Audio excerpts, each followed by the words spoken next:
For the last few years, GLP-1 weight loss drugs like Ozempic have been the ultimate Hollywood secret. They are incredibly effective, but at thousands of dollars a month, they've been an exclusive luxury, completely out of reach for the average person. That exact same biological effect is about to hit the Indian market for an astonishing 325 rupees a week. Historically, shedding body fat has been a brutal, willpower-heavy grind. You buy expensive meal plans, you hire trainers, and you fight your own cravings. Massive global industries are built entirely on that specific daily struggle. Now, for less than the price of a movie ticket, the friction disappears. A lifelong personal battle is turning into a cheap, over-the-counter commodity. The trigger is a legal deadline. The Indian patent for semaglutide just expired. Instantly, Indian pharma hit turbo mode. Over 40 companies, including Sun Pharma and Cipla, rushed in to fill the void with generic versions.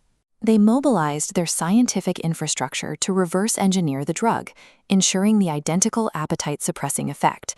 By running these through automated, high-volume production lines, they crushed the original price point, operating on razor-thin margins at massive scale. Those millions of cheap doses are now shipping directly to local chemists. Indian generic manufacturing is effectively commoditizing a global luxury. By dropping the entry price this low, the pharmaceutical industry is forcing a reset on how fast food chains and fitness centers plan their future revenue. To understand why this is so disruptive, look at the biological mechanics. These drugs actively rewrite your brain's appetite signals to aggressively suppress cravings. The physiological urge to eat simply fades away.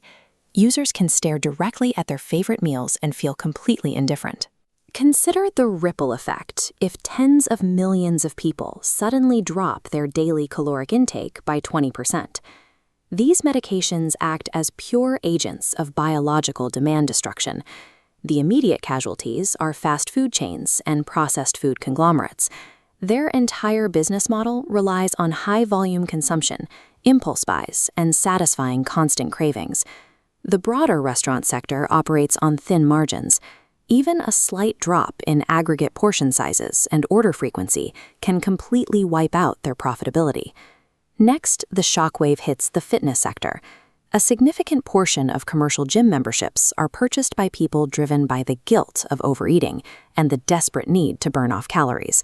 Premium diet plans, specialized personal coaching, and overpriced organic health foods lose their primary selling point when the physiological struggle of losing weight is solved chemically. From selling the junk food to selling the gym membership required to burn it off, the entire guilt economy is suddenly vulnerable to a 325 rupee pill.